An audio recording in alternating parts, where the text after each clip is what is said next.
Hey everyone, Jeremy from the Snowboard Asylum, and in this video we're going to be taking a look at the 22-23 Sims Fluid.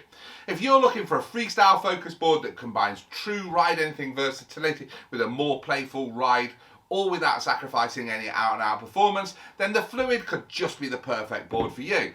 At home in every kind of terrain, this class leading board kills it in the park, but it also kills it in the power and it kills it on the piste as well.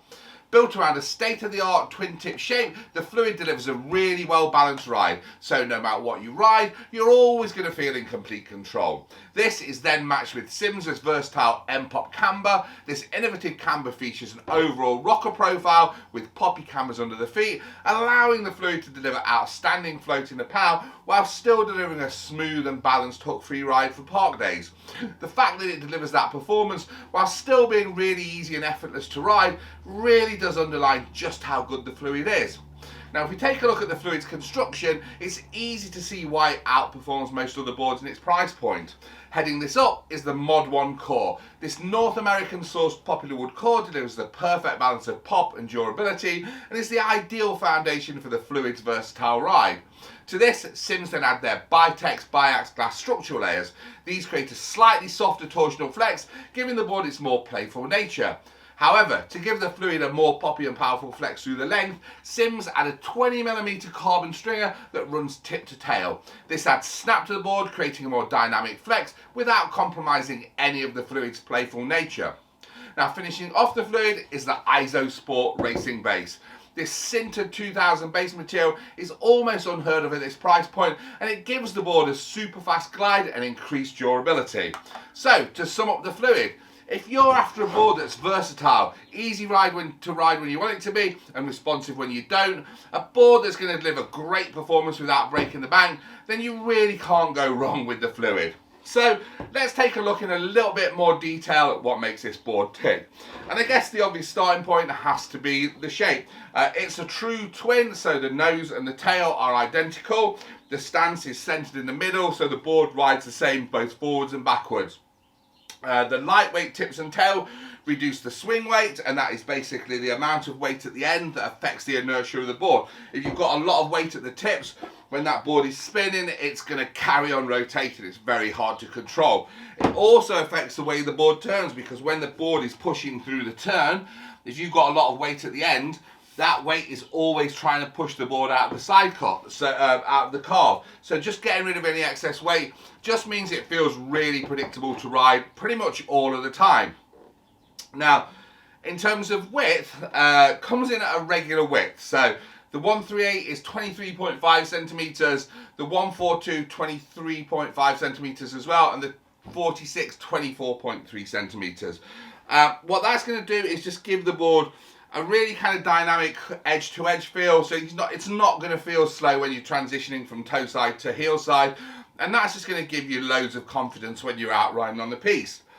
Side cut wise, is relatively tight, so it's actually a mid side cut, but towards the tighter end of mid.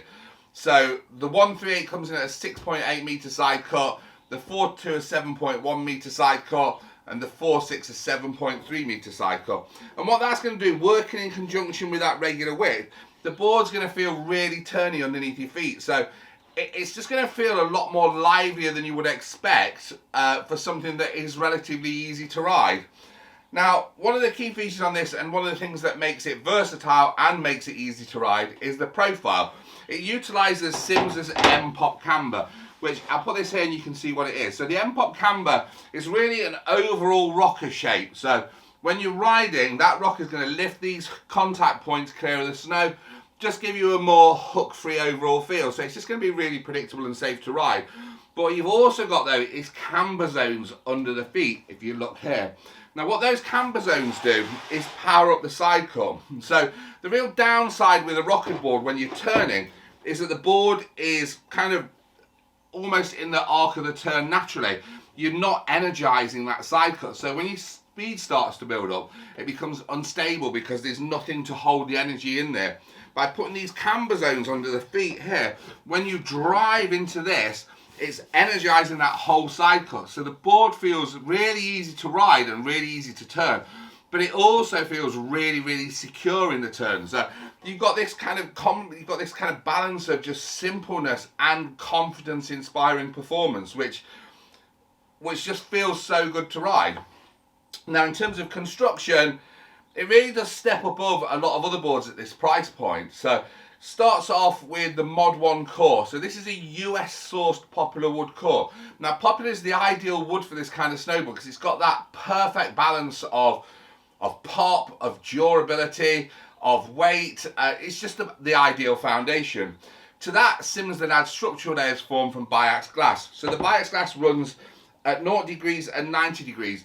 And that biax glass just allows the board to twist a lot easier. So it's not going to catch you out. It's not going to take a lot of effort to get the most from it. You can just kind of ride this with minimal effort and it's still going to respond and it's still going to feel really good underfoot.